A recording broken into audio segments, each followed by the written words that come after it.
The Islamic Media. Information of Quran و حدیث. لیکن حضور نے کیا ارشاد فرمایا؟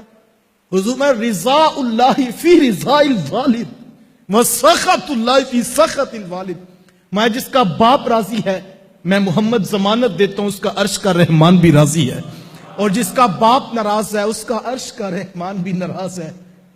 جس کو پتا ہو میرا باپ ناراض ہے اور وہ پھر بھی کوشش نہ کرے، یار جس کو پتا ہو میرا باپ میرے اوپر راضی نہیں ہے تو اللہ نے رسول فرمایا اس کا رب اس کے اوپر راضی نہیں ہے۔ باپ لازمی نہیں ہے، باپ وقت کا غوث ہو تو پھر اس کو راضی رکھنا ہے۔ باپ جیسا بھی ہو، یہ باپ کا کردار ہے، تم نے اپنے باپ کو راضی کرنا ہے۔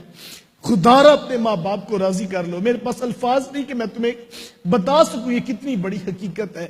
اپنے ماں باپ کو راضی کرو، دیکھنا زندگی کی راہیں کیسے جو ہے وہ کشادہ ہو جاتی۔ کتنے لوگوں کے پاس جاتے ہو، کبھی کسی بابے کے پاس بیٹھتے ہو، کبھی کسی دم والے کے پاس، کبھی کسی تعویذ والے کے پاس، کتنوں کے پیچھے بھاگتے ہو۔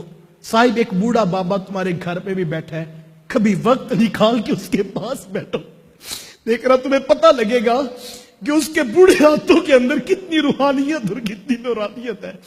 اللہ اس بوڑھے باپ کے ہاتھوں کی کتنی لاج رکھتا ہے۔ آؤ اپنے ماں باپ کو راضی کرنے کا عہد کریں۔ درس حدیث کی اس نشست میں میں آپ کے لیے دعا گو ہوں، آپ میرے لیے دعا گو ہوں۔ جتنی بھی ناراضگیاں ہیں، جتنا تعلق ٹوٹ چکا، ہم نے محنت کر کے کوشش کر کے ان کو راضی رکھنا ہے۔ اس کے علاوہ کوئی دوسری آپشن ہمارے پاس موجود نہیں۔